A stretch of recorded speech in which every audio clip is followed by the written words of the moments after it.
Hi అండి, అందరికీ నమస్తే. వెల్కమ్ టు ఈ అమ్మ చేతి వంట, ఈ దుర్గా సుప్రియ ఛానల్ అండి. ఈరోజు వీడియో ఏంటంటే, ఈరోజు మనం మహాభారతంలో ఒక చిన్న కథ. మనకు ఐశ్వర్యం చేరాలి అంటే గురుపుష్యమి రోజు ఒక చిన్న పని చేసినాయి అంటే సరే మనకు విపరీతమైన ధన ఆదాయం కలిగి మనకు ఐశ్వర్యం అనేది కూడి వస్తుందని అయితే పెద్దలు చెప్తారు. ఈరోజు బంగారం కొన్నా మనము కొంత డబ్బులు దాచుకున్న, కొంత సేవింగ్ చేసిన, ఈరోజు మనం వడ్డీలు కట్టినా కానీ, బ్యాంక్లో లోన్స్ కొంచెం కట్టినా కూడా కానీ మళ్ళీ తిరిగి మనం కట్టే స్థాయికి అయితే వస్తామంట. ఈరోజు అంత మంచి గురువారం పుష్యమి నక్షత్రం ఒక సంవత్సరానికైతే 1-2 సార్లు మాత్రమే వస్తుంది. ఆదివారం పుష్యమి నక్షత్రం, గురువారం పుష్యమి నక్షత్రం వస్తే గురుయోగం కలుగుతుంది.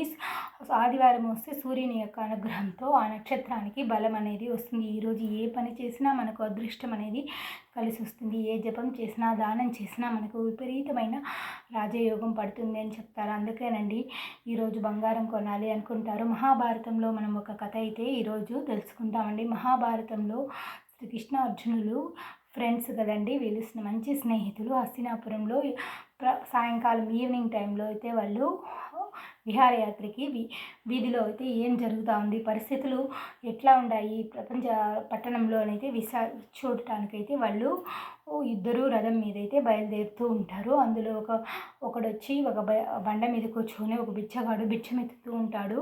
అప్పుడు అర్జునుడు చూసి ఆ బిచ్చగాడిని చూసి జాలిపడి, అయ్యో ఎందుకు నువ్వు భిక్షం ఎత్తాండవు, నేను నీకు కొంచెం బంగారం ఇస్తాను, నువ్వు బాగా ఇల్లు కట్టుకొని బాగా సంతోషంగా ఉండు అని చెప్పేసి అయితే కొన్ని బంగారు కాయిన్స్ మూట అయితే ఆ భిక్షగాడికి ఇస్తాడు. కానీ ఆ భిక్షగాడు ఏం చేస్తాడంటే వాటిని తీసుకుపోయి మనం బాగుంటాము, ఈ బంగారంతో మనం బాగుంటాము అనేసి అయితే తన ఇంటికి అయితే తీసుకెళ్తూ ఉంటే ఒక దొంగ వచ్చి వాడిని కొట్టి అయితే ఆ మూట అయితే తీసుకొని వెళ్ళిపోతాడు. సరే, ఇలా ఒక నెల రోజులు అయితే గడిచిపోతూ ఉంటుంది. అలా గడిచిపోయిన తర్వాత మళ్ళీ కృష్ణ అర్జునులు విహారయాత్రకై పట్టణంలో తిరుగుతుండగా మళ్ళీ ఇతను వచ్చి భిక్షం ఎత్తుతూ ఉంటాడు.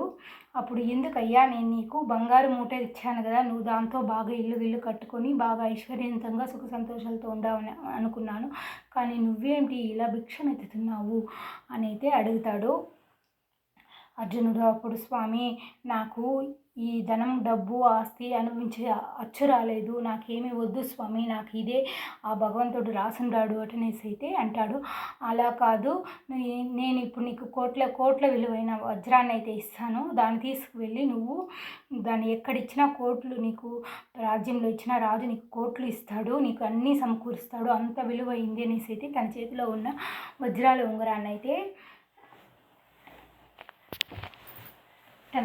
వజ్రాల ఉంగరాన్ని అయితే అర్జునుడు భిక్షగాడికి అయితే ఇస్తాడు. భిక్షగాడి తీసుకువెళ్ళి తన భార్య బిడ్డలు బాగుండాలి, ఈ ఉంగరం వల్ల అనైతే ఒక కుండలో అయితే దాచిపెట్టి ఉదయమే తీసుకెళ్ళి అమ్మడానికైతే ఇస్తామనేసి అయితే నిద్రపోతాడు. ఆ రోజు వాడి దురదృష్టమో ఏమో కానీ ఆ రాత్రి పిల్లులు, ఎలుకలు దూరి కుండలంతా పగలగొట్టి నాశనం చేస్తాయి. ఉదయం కొద్దికి వాళ్ళ భార్య పగిలిన కుండతో కూడా, ఆ కుండ అయితే పగులుండదు కానీ ఆ కుండతో కూడా తీసుకెళ్ళి సముద్రంలో నదిలో అయితే వేసేస్తుంది.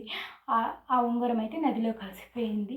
సరే, అయ్యో మనకు ప్రాప్తం లేదు, ఇది కూడా మనకు డబ్బు అనేది ప్రాప్తం లేదనేసి ఆ భిక్షగాడు అలాగే ఉంటాడు. అలా ఉండగా కొన్ని రోజుల తర్వాత మళ్ళీ కృష్ణార్జునుడు విహారయాత్రకి హస్తినాపురంలో తిరగడానికి వస్తే మళ్ళీ అతనైతే భిక్షం ఎత్తుతూ ఉంటాడు. ఏంటయ్యా, నీకు ఇంత డబ్బు ఇచ్చి ఇంత ఆస్తిని కొనుక్కోమని ఇచ్చినా కూడా నువ్వు మళ్ళీ భిక్షం ఎత్తాండవు అని అయితే ఆ భిక్షగాడిని అడిగితే, అయ్యా నాకు డబ్బు అనుభవించే రాసి లేదు, ఆ భగవంతుడు నాకు ఈ భిక్షం ఇచ్చే రాసే ఇచ్చినాడు అటనేసి, ఇది నాకు అచ్చు రాలేదయ్యా అటనేసి అయితే అంటాడు. అప్పుడు అర్జునుడు కృష్ణుడి వైపు చూసి ఒక చిరునవ్వు అయితే నవ్వుతాడు.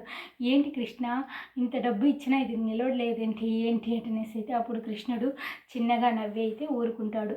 సరే, అప్పుడు ఆ భిక్షగాడు చెప్తాడు, స్వామి కృష్ణ, నీ పేరే పెట్టినారు నాకు గోవిందా అనేసి, నేనేదో నీలాగా ఉంటాననుకుంటే నా పరిస్థితి ఇలా ఉంది ఏంటి అనేసి అయితే ప్రాధేయపడతాడు కృష్ణుడిని. అప్పుడు కృష్ణుడు తన ఒక 2 రాగి కాయిన్స్ మాత్రమే అయితే తన చేతిలో నుండి ఎత్తి ఇస్తాడు భిక్షగాడి దగ్గర.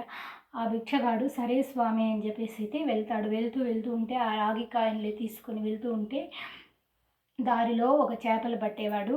చేపలన్నీ గిలగిలగిలా అని కొట్టుకుంటూ ఉంటాయి. అయ్యో, అప్పుడు ఈ భిక్షగాడి కంట్లో పడుతుంది ఆ చేప. అయ్యో, మనం ఇన్ని కష్టాలు అనిపిస్తున్నా కనీసం ఇదేమి ఇట్ట గిలగిలా అని కొట్టుకుంటా ఉంది, దీనైనా కాపాడుతామనేసి అయితే ఆ చేపలు అమ్మేవాడి దగ్గరికి పోయి ఆ చేప నాకు ఇవ్వు అని అడుగుతాడు. ఇది 2 వరాహాలు అయ్యి, సరే నీకు ఎక్కువగానే డబ్బులు ఇస్తాను అని చెప్పేసి ఆ 2 వరాహాలతో కూడా తన దగ్గర ఉన్న డబ్బులన్నీ కూడా ఇచ్చేసి ఆ చేపనైతే కొనుక్కుంటాడు. చేపను కొనుక్కొని నది దగ్గరికి ఎత్తుకు వెళ్తాడు. ఇది బతికిపోని మనం అప్పుడు కూడా భిక్షగాడి బుద్ధి, దీన్ని మనం తినాలి అని అనుకోలేదు, దాన్ని బతికించాలి అని నీటిలో వదలడానికైతే వెళ్తాడు. అప్పుడు అది ఒక్కొక్క అనేసి కొట్టుకుంటూ ఉండడం వల్ల, ఏదో గొంతులో మాటుకున్నట్టుగా ఉండడం వల్ల ఆ బిచ్చగాడు ఏం చేస్తాడంటే దీనికి ఎదులో నోట్లో మాటుకుందని చేయి వేయగానే ఆ బంగారు ఉంగరం, ఆ నదిలో కలిపిన వజ్రాల ఉంగరం అయితే ఆయనకి దొరుకుతుంది. అయ్యో, మన ఇంట్లో మనది అర్జునుడు ఇచ్చిన ఉంగరం అది, మనము ఈ చేప నోట్లో దొరికింది స్వామి, నువ్వు ఉండవాటనేసి అయితే ఆ ఉంగరాన్ని తీసుకుంటాడు. అది తీసుకుని వెళ్తూ ఉంటే దారిలో ఒక ఎడ్ల బండితో సహా దొంగ అయితే వస్తూ ఉంటాడు. ఆ దొంగ ఇతడి దగ్గరనే డబ్బులు దొంగలిచ్చినాడు కాబట్టి ఇతన్ని చూసేసి భయపడి అర్జునుడికి ఎక్కడ చెప్పేస్తాడో నేను దొంగ అని చెప్పేసి ఆ బండితో ఆ దగ్గరకు వచ్చి, స్వామి అర్జునుడికి నా గురించి చెప్పకు, నన్ను శిక్షిస్తాడు, నువ్వు నీ బంగారు ఉంది, ఇంకా ఎక్స్ట్రా ఉంది, నువ్వు తీసుకో అని చెప్పైతే ఆ దొంగ అయితే పారిపోతాడు. ఇతనికి అర్జునుడు ఇచ్చిన బంగారం దొరికింది, ఇచ్చిన వజ్రాల ఉంగరము అయితే ఇక్కడ దొరికిపోతుంది. చాలా సంతోషిస్తాడు. తర్వాత కృష్ణార్జునుల దగ్గరికి వచ్చి, అయ్యా మీరు ఇచ్చిన ఉంగరము బంగారం అయితే నాకు దొరికిన అయితేనే చూపిస్తారు. అప్పుడు అర్జునుడు కృష్ణుని అడుగుతాడు, ఏంటి స్వామి, నన్ను హేళన చేసేదానికా, నన్ను తక్కువ చేసేదానికా ఈ నీ మాయ అటనైతే అర్జునుడు కృష్ణుని అడుగుతాడు. అదేం లేదు అర్జున, అతని మనసు మారింది, అతను ఒకరికి సహాయం చేయాలనే గుణం అయితే వచ్చింది. అతడు ఎప్పుడు తన కటకటలాడుతున్న చేపను రక్షించాలి అని అనుకున్నాడు. అప్పుడు అతనికి ఒకరికి సహాయం చేయాలి గుణం వచ్చింది కాబట్టి ఆ మనస్తత్వం కూడి ఇప్పుడు ఉంగరం ఇచ్చినప్పుడు తన కుటుంబం బాగుండాలి అనుకున్నాడు. డబ్బులు బంగారం ఇచ్చినప్పుడు తన కుటుంబం కోసమే ఖర్చు పెట్టాలి అనుకున్నాడు. కానీ నేను ఇచ్చిన డబ్బులు తీసుకెళ్ళి ఒక చేపను బతికించాలనుకున్నాడు. కాబట్టి మనకి ఇచ్చిన దాంట్లో ఒక్కరికి దానం చేయడం వల్ల మనకు అది రెట్టింపై మన దగ్గరికి తిరిగి వస్తుందనే దానికి ఇది చాలా మంచి ఉదాహరణ.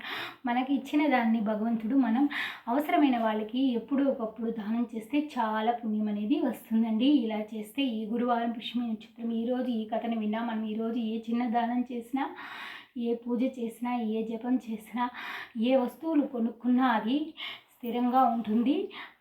దానికి అస్థిరత్వం అనేది ఉండదు, అది శాశ్వతంగా ఉంటుంది అనేసి అయితే మన నమ్మకం. ఈ వీడియో నచ్చిందంటే ఒక లైక్ చేయండి, సబ్స్క్రైబ్ చేసుకోండి. Thank you for watching.